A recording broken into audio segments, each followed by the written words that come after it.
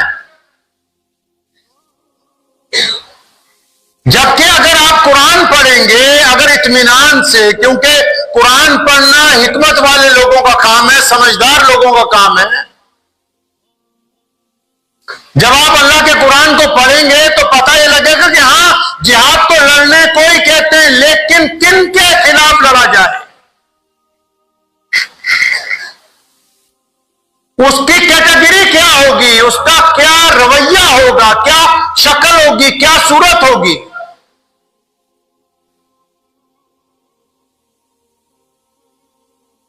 حضرت محمد صلی اللہ علیہ وسلم کے جو صحابہ ہیں, سیدنا ابو بکر صدیق رضی اللہ تعالیٰ عنہ عنہ سیدنا امیر المومنین عمر بن خطاب رضی اللہ تعالیٰ عنہ، امیر المومنین سیدنا عثمان ذی النورین رضی اللہ تعالیٰ عنہ، امیر المومنین سیدنا علی رضی اللہ تعالیٰ عنہ مولا علی کرم اللہ وجہ، امیر المومنین سیدنا حسن رضی اللہ تعالیٰ عنہ، امیر المومنین سیدنا امیر معاویہ رضی اللہ تعالیٰ عنہ، جتنے بھی مسلمانوں کے اولو العزم خلیفہ ہیں،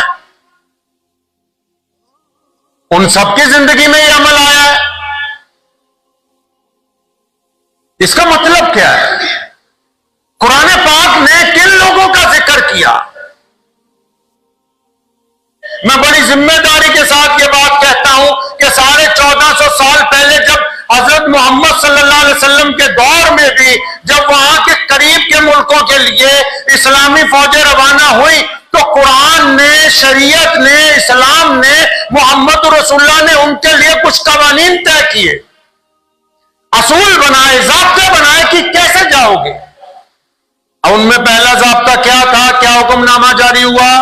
پیارے محمد علیہ السلام نے جو دنیا کے لیے رحمت بن کے آئے، کیا حکم جاری کیا کہ جانے والوں، سپاہیوں، سنو کہ جب تم نکلو گے تو جب نئی آبادیوں میں جاؤ گے، اگر سامنے کوئی نہتہ آ جائے، اگر سامنے کوئی ایسا آ جائے جس کے پاس نہ تیر ہے، نہ تلوار ہے، نہ بھالا ہے، نہ وہ تمہیں کوئی نقصان پہنچا سکتا ہے، تو یاد رکھو جو ہتھیار بند نہیں ہے اس کو مارنا جائز نہیں، اس کے خلاف لڑائی نہیں ہو سکتی، کیونکہ اسلام نے تو پہلے کہہ دیا کہ نہتوں پر، عورتوں پر، مسافروں پر، بوڑھوں پر، بچوں پر، دوسرے کی عبادت گاہوں پر، یہاں تک فرمایا ان کی کھیتیوں پر، فرمایا ان کے باغات پر، ان کی پھلدار چیزوں پر قطعاً حملہ نہیں کر سکتے کیونکہ وہ تمہیں کوئی نقصان نہیں پہنچا رہے۔ تو جس مذہب نے دریا کے کنارے وضو کرتے ہوئے کہہ دیا ہو، جن کے نبی نے کہ پانی اتنا استعمال کرنا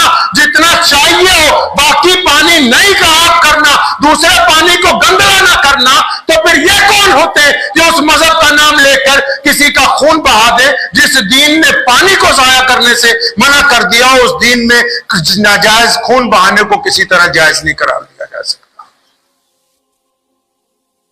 اسلام نے کہا جہاد کرو، لیکن کب کہا؟ جب بیٹیوں کو زندہ دفن کیا جاتا تھا۔ اسلام نے کہا کہ ہاں ظالم کے خلاف لڑنا، کن کے خلاف؟ جو غریبوں کا قتل کرتے تھے، جو مظلوموں کے پیروں میں بیڑیاں پہناتے تھے، جو لوگوں کی بچیوں کو گھروں سے اٹھا کر لے جاتے تھے، جو لوگوں کو بندوا مزدور بنا کر رکھتے تھے۔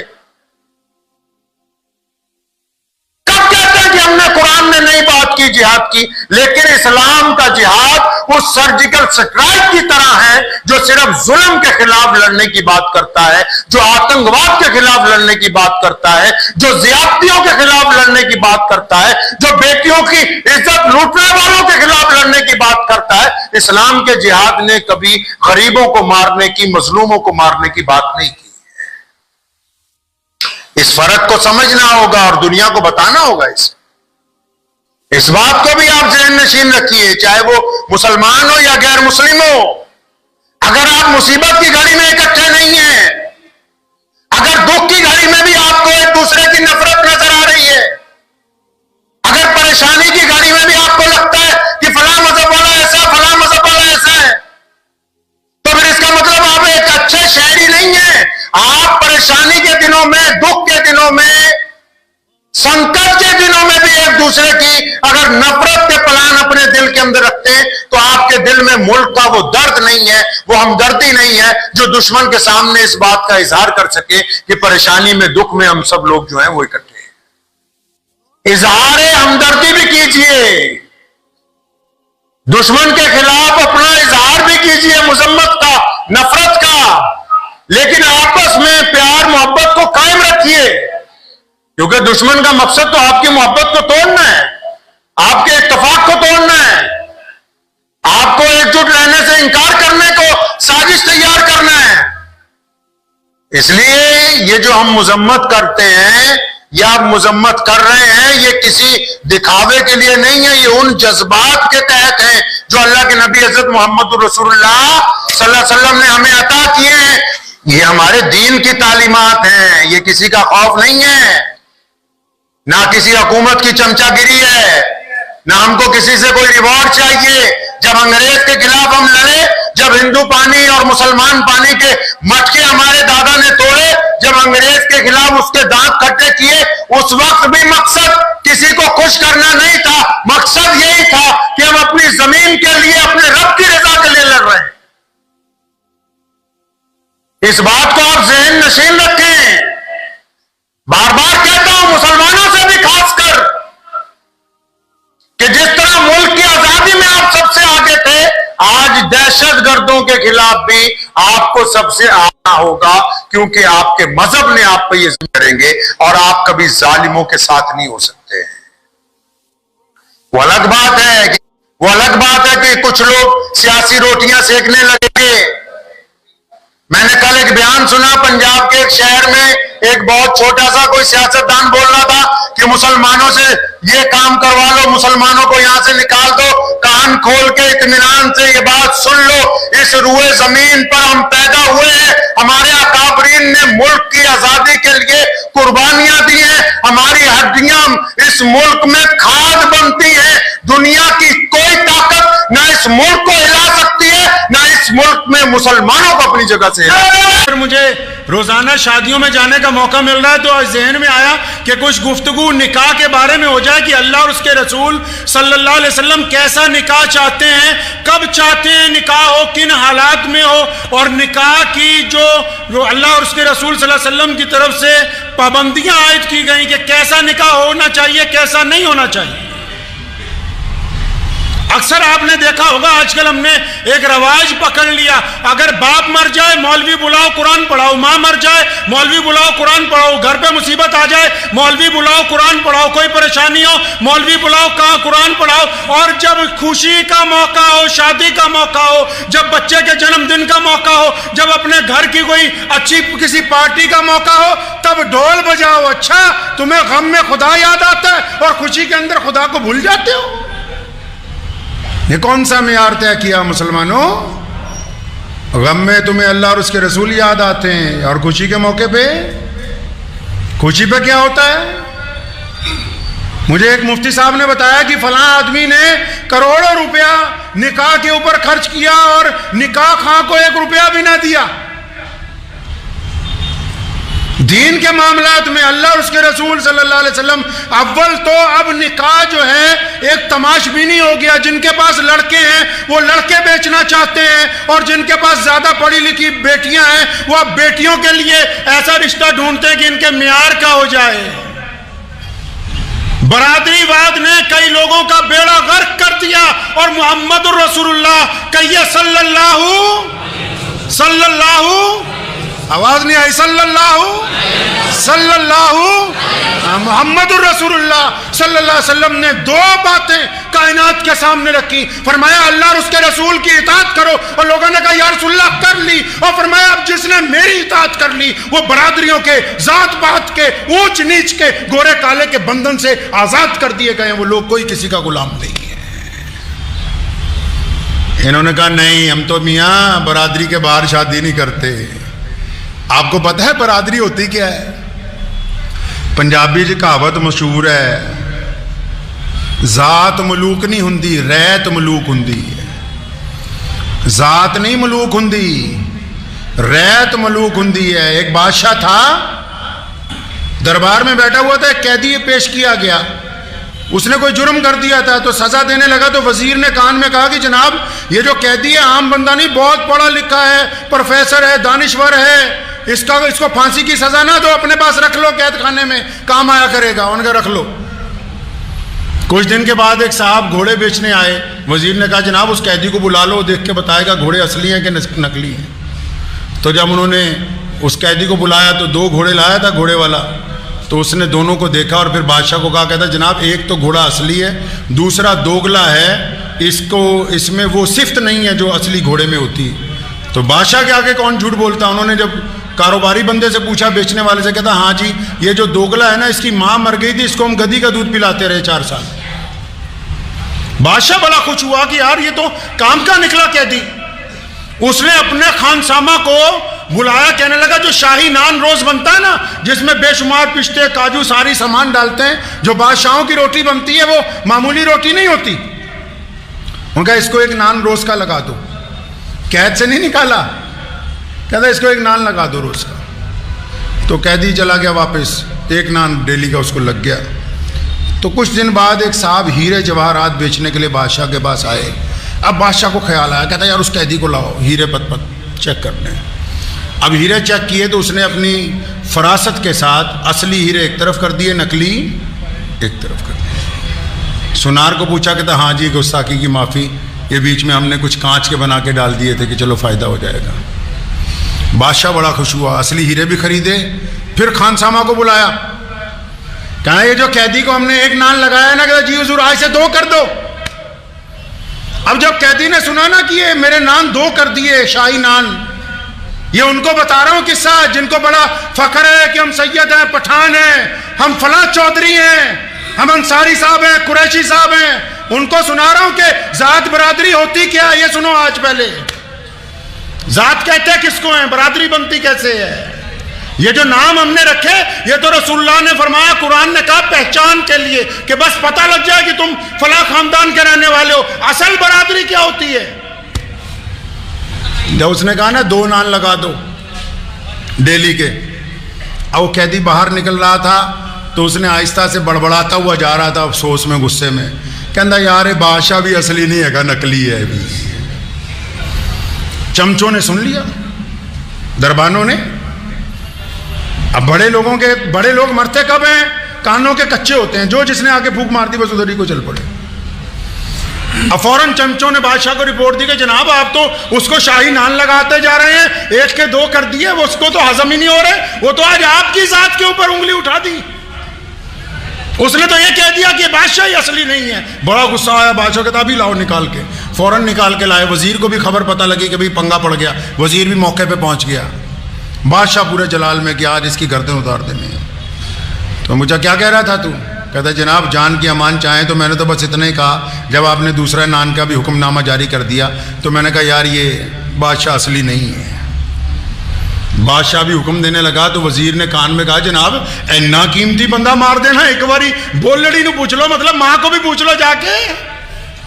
اب بادشاہ اسی جاہو جلال میں تلوار لیے ہوئے اپنی ماں کے سر پہ پہنچ گیا کہ اماں سچ بتا میں کس کی اولاد ہوں. تو ماں نے اس کو دبکا کے کہا, رانی تھی نا, بادشاہ کی بیگم تھی نا, اس نے اس کے دبکے سے کہا بیٹھ جا یہاں میرے پیروں میں, کہ میں تجھے بتاتی ہوں تو کس کی اولاد ہے. کہنے کہ میں اور میرا خامد جو اس ریاست کے بادشاہ, ہمارے اولاد ہی نہیں ہوئی, ہم پریشان تھے, ریاست لٹ جائے گی.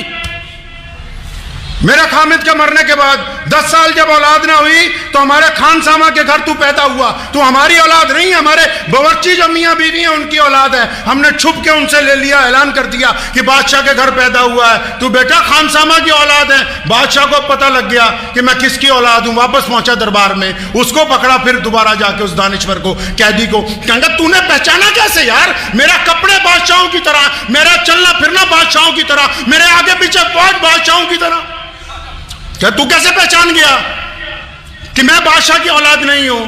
کہنے لگا جناب جب پہلا تمہیں راز بتایا گھوڑوں کا, تم نے مجھے رہا نہیں کیا, تم نے مجھے وزارت نہیں دی, تم نے مجھے ایک نان لگا دیا. دوسرا بتایا تم نے 2 نان لگا دیے, تب میں سمجھا کہ یہ بھی کسی خان سامہ کی اولاد ہے, نان پہ نان لگایا جا رہا. اس میں بادشاہوں والی بات ہوتی تو یہ اپنی حیثیت کے مطابق دیتا. انسان جو کرتا ہے وہ اس کی ذات بنتی ہے. شادی میں ذات ڈھونڈتے ہو, ذات کس کی ہوتی ہے؟ جو سچ بولتے ہیں, انہیں سچ بولنے والوں کی تلاش ہے کہ سچائی ایک برادری ہے. جو ایمانداری سے کاروبار کرتے ہیں انہیں ایماندار کاروباری کی تلاش ہے کہ میں نے اپنی بیٹی ایمانداروں کے گھر دینی ہے. اور جو ٹھگیاں مارتے ہیں, جو بدماشیاں کرتے ہیں, ان کی ذات گنڈا کرتی ہے, وہ گنڈوں کو تلاش کرتے ہیں کہ ہم نے اپنے جیسے گنڈوں کے گھر اپنی شادی کرنی ہے.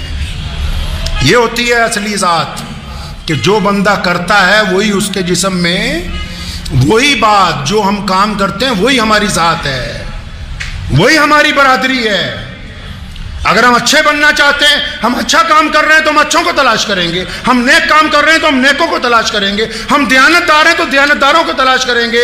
قرآن نے کہا ہے نا کہ چنگے بندے والی چنگیاں جنانیاں, مندے والی مندیاں.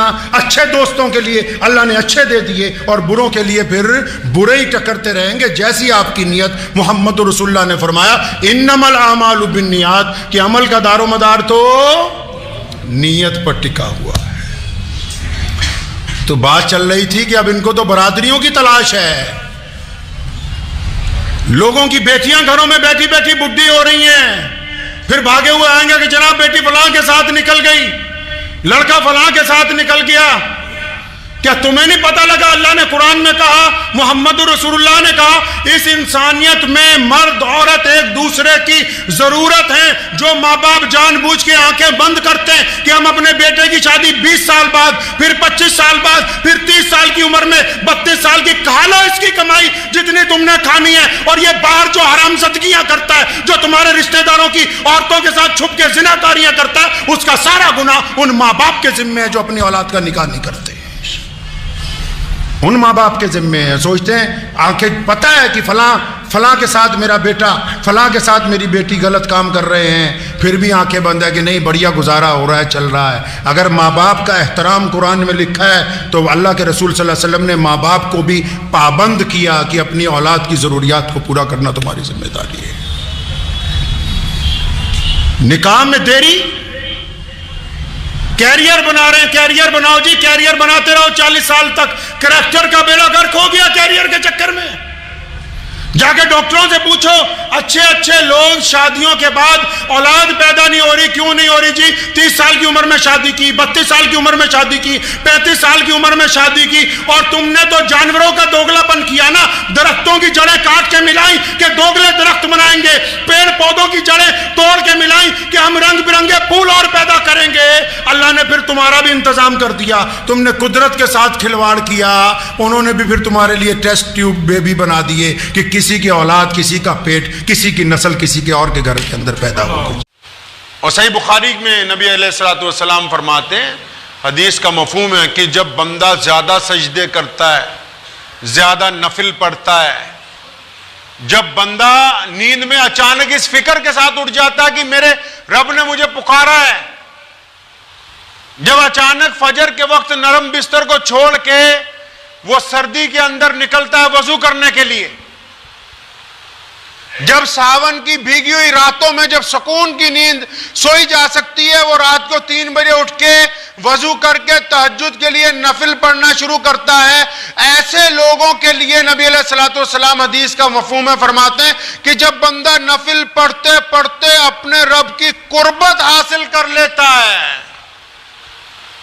قرآن نے کہا ان اولیاء اللہ لا خوف علیہم ولا هم یحزنون, کہ اللہ تبارک و تعالیٰ نے جن کو اپنا دوست بنا لیا اب ان کو کسی بات کا خوف نہیں ہے. نبی علیہ السلام فرماتے ہیں کہ جب بندہ اللہ کے حضور نوافل کے ذریعے, عبادات کے ذریعے, سجدے کے ذریعے اللہ کی قربت حاصل کرتا ہے, اللہ فرماتے ہیں کہ اب میرا بندہ جو کہتا ہے, کیونکہ میں اس کی زبان بن جاتا ہوں, میں اس کے ہاتھ بن جاتا ہوں, جب یہ پھر میرے حضور جو بات کہتا ہے ادھر اس کی زبان سے نکلتی نہیں, ادھر میں اس بات کو مکمل کر دیتا ہوں. اللہ تبارک و تعالیٰ کا قرب حاصل کرنا کوئی معمولی بات نہیں ہے. یہ جو بڑے بڑے مستجیب الدعوات بزرگ ہیں, آپ جن کا نام لے کے آج جن کے مزارات پر جانا اپنے لیے فخر کی بات سمجھتے ہیں, کبھی ان کی آپ زندگی اٹھا کر تو دیکھیں. ان لوگوں کو اللہ سے, اللہ کے رسول سے اور اللہ تبارک و تعالیٰ کی عبادات سے اس طرح محبت تھی کہ جان چلی جائے سجدہ نہ جائے. 11ویں والے پیر, اکثر لوگوں کو ان کا نام نہیں پتا ہوگا, اتنا پتا ہے 11ویں والے پیر کی نیاز دینی ہے. 11ویں والے پیر کا نام ہے حضرت مولانا سید شاہ عبد القادر جیلانی بغدادی رحمت اللہ علیہ. اتنی پسند ہے نماز, اتنی پسند ہے, اور نماز کے معاملے میں ایسے سخت ہیں, فرماتے ہیں اپنے فتاوے میں کہ اگر کوئی بندہ جان بوجھ کے 5 وقت کی نماز چھوڑ دے, اطمینان سے سنیے 11ویں والے پیر کا مسئلہ, اگر 11ویں والے پیر کے فتووں پہ آ جائیں گے تو 11ویں میں 11 روپے دینے والے بھاگ لیں گے ایک طرف کو.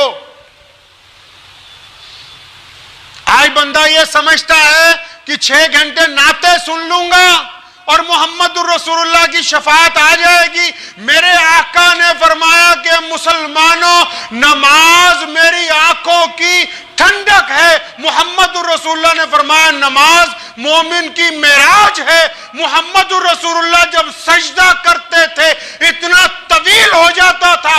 امی عائشہ رضی اللہ فرماتی کہ بعض اوقات ہمیں خطرہ ہو جاتا کہ کیا نبی علیہ السلام سجدے سے سر اٹھائیں گے بھی کہ نہیں اٹھائیں گے. 11ویں والے پیر فرماتے ہیں کہ بندہ جان بوجھ کے جو نماز چھوڑ دے، جان بوجھ کے جو اللہ کو سجدہ نہ کرے، جان بوجھ کے جو اذان سننے کے بعد آگے کو کھسک جائے، جان بوجھ کے جو نماز کی دعوت دینے والوں کو چکما دے جائے، جان بوجھ کے جو مسجد کے قریب و اذان کے وقت ادھر ادھر ہو جائے، جان بوجھ کے اذان کو انسنی کر دے، فرماتے ہیں کہ ایسا بندہ مر جائے اگر. حضرت مولانا شاہ عبد القادر جیلانی بغدادی رحمت اللہ علیہ لکھتے ہیں کہ اگر ایسے بے نمازی کی موت ہو جائے جو جان بوجھ کے نمازیں چھوڑتا ہو تو فرماتے ہیں اس کا جنازہ پڑھانا جائز نہیں ہے، اس کو غسل دینا جائز نہیں ہے، اس کو مسلمانوں کے قبرستان میں دفنانا جائز نہیں ہے. فرماتے کہ جس طرح جانوروں کو پھینک دیا جاتا ہے ایک جگہ ہڈا روڑی پہ، اس کو اٹھا کے وہاں پھینک آؤ، اس کا کوئی لینا دینا نہیں ہے انسانوں کے زمرے کے اندر سے. اللہ تبارک و تعالیٰ کا جو بندے سے رشتہ ہے وہ اتنی محبت والا ہے، اتنی محبت والا ہے کہ جب بندہ اپنے رب کے حضور سجدہ کرتا ہے نا، بندہ قرآن پڑھتا ہے اللہ سے بات ہوتی، بندہ کسی غریب کی مدد کرتا ہے اللہ خوش ہو جاتے ہیں، بندہ کسی کا ٹوٹا ہوا دل جوڑتا ہے اللہ مسکراتے ہیں. لیکن فرمایا قرآن نے، حدیث نے، محمد الرسول اللہ نے، صحابہ نے، تابعین نے، تبع تابعین نے، اولیاء اللہ نے کہ لیکن جس وقت بندہ سجدے میں جاتا ہے، جب بندہ اپنا سر مصلی پہ رکھتا ہے، چاہے وہ مٹی نیچے ہو، چاہے پتھروں کے اوپر سر رکھ دیتا ہے اپنا، لیکن جب بندہ اللہ کے حضور سر بسجود ہوتا ہے، جب وہ کہتا ہے سبحان ربی الاعلی، جب وہ کہتا ہے اللہ اکبر، جب وہ کہتا ہے ایاک نعبد و ایاک نستعین، جب وہ کہتا ہے کہ سبحان اللہ، فرماتے ہیں کہ جب بندہ اللہ کے حضور سر بسجود ہوتا ہے تو اللہ خوش ہونے کی بات تو بعد میں ہے، بندہ اللہ کے اس وقت قریب ہو جاتا ہے. اللہ کی قربت کا اور کوئی ذریعہ ہی نہیں ہے. کسی کو کھانا کھلا کے، کسی کو دل خوش کر کے، کسی سے محبتیں بانٹ کے اللہ تبارک و تعالیٰ کی خوشنودی حاصل کی جا سکتی. لیکن اگر قربت چاہیے، اگر اللہ کے قریب ہونا ہے، اگر اللہ تبارک و تعالیٰ کے قریب ہونا ہے، اللہ تبارک و تعالیٰ سے بالکل جڑنا ہے، تو اس کا کائنات میں صرف ایک ہی ذریعہ ہے کہ بندہ اپنے رب کے حضور سر بسجود ہو جائے. اور جب بندہ سجدہ کرتا ہے، کسی نے پوچھا نبی علیہ السلام سے کہ یا رسول اللہ، اللہ کو کیسے راضی کریں، کتنی عبادت کر لیا کریں؟ حدیث کا مفہوم ہے، نبی علیہ السلام نے فرمایا کہ اگر کوئی بندہ اخلاص کے ساتھ، اخلاص مطلب دکھاوا نہ ہو. ہم تو نعوذ باللہ، اللہ معاف فرمائے، استغفر اللہ، ایسے لوگ ہیں بعض اوقات اس لیے نماز لمبی کر دیتے ہیں کہ گھر میں کوئی آئے اس کو پتہ لگ جائے میاں صاحب نماز پڑھ رہے ہیں ابھی. بعض اوقات اس لیے قرآن پاک لے کے بیٹھ جاتے ہیں کہ ابھی کوئی گھر میں آنے والا، اگلے کو پتا ہو یہ رمضان کا مہینہ، حضرت جی تو قرآن پڑھ رہے ہیں. بعض اوقات بہت سے کام اس لیے کرتے ہیں. علامہ عامر عثمانی نے کہا نا کہ ہماری غفلت کی انتہا کیا، ہماری ذلت کا کیا ٹھکانہ. ہماری غفلت کی انتہا کیا، ہماری ذلت کا کیا ٹھکانہ. گناہ تو پھر گناہ ٹھہرے، عبادتیں بھی مجرمانہ. گناہ تو پھر گناہ ٹھہرے، عبادتیں بھی مجرمانہ ہیں. اسی لیے نبی علیہ السلام کی باتیں بڑی جامع ہیں. میرے محبوب نے جو بھی گفتگو کی ہے ویسی گفتگو کائنات میں قیامت تک کوئی کر نہیں سکتا۔ پیارے آقا نے فرمایا صلی اللہ علیہ وسلم نے کہ میرے صحابہ اگر کوئی بندہ اخلاص کے ساتھ وضو کر لے، نیت پاک ہو اس کی کہ میں اب جو نماز پڑھنے لگا ہوں، اب یہ جو میں وضو کر رہا ہوں، مجھے دنیا سے کوئی لینا دینا نہیں، میں اس بات سے بے پرواہ ہوں کہ کون میرے وضو کی خوبیوں کو دیکھ رہا ہے، کون میرے وضو کی خامیوں کو دیکھ رہا ہے۔ اگر وہ اخلاص سے وضو کر لے اور پھر اخلاص کے ساتھ 2 رکعت نماز پڑھ لے، اس بات سے بے نیاز ہو کر کہ یہ نماز دنیا والوں کے لیے نہیں ہے، یہ نماز رشتہ داروں کو دکھانے کے لیے نہیں ہے، یہ نماز عزیز و اقارب کو دکھانے کے لیے نہیں ہے، یہ نماز مسجد میں نماز جتانے کے لیے نہیں ہے، یہ نماز صرف میرے اللہ کے لیے ہے، میں اپنے اللہ کو راضی کرنے کے لیے سجدہ کر رہا ہوں۔ آقا فرماتے کہ وہ 2 رکعت ہی اتنی کافی ہیں کہ وہ بندہ اللہ کی قربت حاصل کر جاتا ہے، صرف وہ 2 رکعت۔ اور اللہ تعالیٰ تو اپنے بندوں سے یہ جو بندگی کا رشتہ ہے، ماں اپنے بیٹے سے ایسی محبت نہیں کر سکتی جیسی محبت اللہ اپنے بندے سے کرتے ہیں۔ باپ اپنی اولاد سے اس محبت کے معیار پر نہیں پہنچ سکتا جیسی محبت اللہ اور اس کے رسول صلی اللہ علیہ وسلم کو اس امت کے ساتھ ہے۔ بھائی اپنے بھائی کے لیے وہ نہیں کر سکتا جو محبت اللہ تبارک و تعالیٰ کی اپنے بندے کے لیے۔ ایک بیوی کی محبت اس کے سامنے ایک رتی کا درجہ نہیں رکھتی جو محبت اللہ تبارک و تعالیٰ اپنے بندوں کے ساتھ فرماتے ہیں۔ بار بار اپنے بندوں کو اللہ قرآن پاک میں پکار رہے ہیں، کن بندوں کو؟ ان کو نہیں جو سجدے لمبے کر رہے ہیں، جو اللہ تبارک و تعالیٰ کی تسبیحاں بار بار کر رہے ہیں، ان کو تو اپنی قربت دے دی اور ان کی دعاؤں میں اثر رکھ دیا کہ جو مانگو گے مل جائے گا۔ قانون پاس کر دیا قرآن کے اندر، حکم دے دیا فرشتوں کو، یہ میرے بندے جو دعائیں کرتے رہیں قبول کرتے جاؤ، لیکن ان کے علاوہ اللہ ان کو پکار رہا ہے، کون؟ جو نماز نہیں پڑھتے، جو روزہ نہیں رکھتے، جو اللہ کو نہیں مانتے، جو توحید کے بھی علم بردار نہیں ہیں، جو دین کی طرف آتے نہیں۔ اللہ ان سے محبت سے بات کرتے ہیں، فرماتے ہیں کہ اے میرے بندو، ما غرک بربک الکریم، کہ میرے پیارے بندو تمہیں اپنے پیارے رب سے کس بات نے غفلت کے اندر ڈال دیا۔ آج بہت سارے لوگ ایسے ہیں، اللہ ہمیں معاف فرمائے، جو جمعے کی نماز کا سلام پھیرنے کے بعد دعا مانگنی ضروری نہیں سمجھتے۔ جوتیوں کا فکر پہلے ہوتا بھی باہر نکل لیں کسی طرح مسجد سے۔ شاہ صاحب کو، سید اللہ شاہ بخاری رحمت اللہ علیہ کو ایک جاٹ نے پوچھا کہ شاہ جی میرا مسجد جان نو دل نہیں کرتا۔ شاہ جی سے پوچھا کسی نے کہ میرا مسجد میں جانے کو دل نہیں چاہتا، قربان جاؤں۔ اللہ کے ولی کامل تھے، فرمانے لگے ایسی بات نہیں کہ تیرا مسجد میں جانے کو دل نہیں کرتا، مسجد والا تجھے مسجد میں بٹھانے کے لیے تیار نہیں۔ کچھ لوگ ایسے ہیں جو یہ سمجھتے ہیں کہ ہم بڑی چلاکی کر گئے، بہت تیز ترار ہیں، سلام پھیرتے ہی بھاگ جائیں گے، سنت نفل پڑھنے کی ضرورت نہیں ہے۔ وہ اس غلط فہمی میں نہ رہے کہ انہوں نے بہت بڑی مہارت حاصل کر لی، ان کا عمل ہی ایسا نہیں ہے کہ اللہ تبارک و تعالیٰ کی قربت حاصل کر سکے وہ۔ اور اللہ تعالیٰ کسی کے محتاج تھوڑی، اس کو بندوں سے پیار ہے، لیکن بندے خدا کے محتاج ہیں۔ بندہ وہی مقبول ہوگا جو اللہ کی قربت حاصل کرنا چاہتا ہو۔ ہم ولی اس کو سمجھتے ہیں کہ جو ننگا ہو، جس کے جسم پہ کپڑے نہ ہو، 4-5 تسبیحاں ہاتھ میں پڑی ہو، زور سے کہتا ہو یا علی حق علی، اور اس کے بعد جا کے ماتھا ٹیکے جناب بابا جی تویج دے دیو جی۔ ان کو ہم ولی سمجھتے ہیں۔ بزرگوں کے بعد جائیں گے، دیکھو الٹا طریقہ کیا شروع کیا ہے۔ ایک دکان ہے، آدمی کپڑا بیچتا ہے، کوئی بھی اتنا بڑا پاگل نہیں کہ کپڑے والی دکان پہ جا کے بولے کہ بھئی 2 کلو چینی دے دو، بولے گا؟ نہیں بولے گا۔ یا کوئی راشن کی دکان پہ جا کے بولے گا جناب ایک ٹیوب لائٹ دے دینا، بلب دے دینا، اس کو پتا ہے یہ راشن کی دکان ہے، یہاں بجلی کا سامان نہیں ملتا ہے۔ یہ مسجدیں, یہ مدرسے, آتے ہیں لوگ, جی حضرت جی کاروبار کے لیے دعا کر دو, حضرت جی بچوں کے لیے دعا کر دو.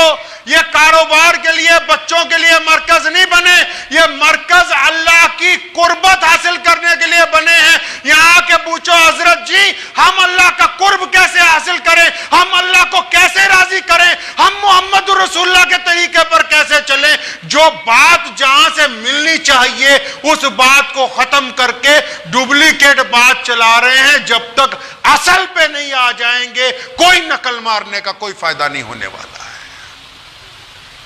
یہ اللہ کی قربت کے ذریعے, مسجدیں اللہ کی قربت کا ذریعہ, قرآن کی تلاوت اللہ کی قربت کا ذریعہ. اور جب تک ہم اللہ کی قربت حاصل کرنے کی کوشش نہیں کریں گے ہم کس طرح کامیاب ہو سکتے ہیں میرے بھائی. تو اپنے رویوں کو بدلنا ہوگا. اس بات کو ذہن نشین کر لیجئے اطمینان کے ساتھ, بالکل اطمینان کے ساتھ, کہ اگر اللہ تبارک و تعالیٰ کی قربت چاہیے تو سجدے کی عادت ڈالنی ہوگی. کس کی عادت ڈالنی ہوگی بھائی؟ سجدے کی. محترم دوستو, امید کی جاتی ہے کہ حضرت شاہ امام پنجاب کا یہ بیان آپ لوگوں کو پسند آیا ہوگا. اسی طرح کے بیانات سننے کے لیے اس ویڈیو کو لائک کر کے چینل کو سبسکرائب کریں.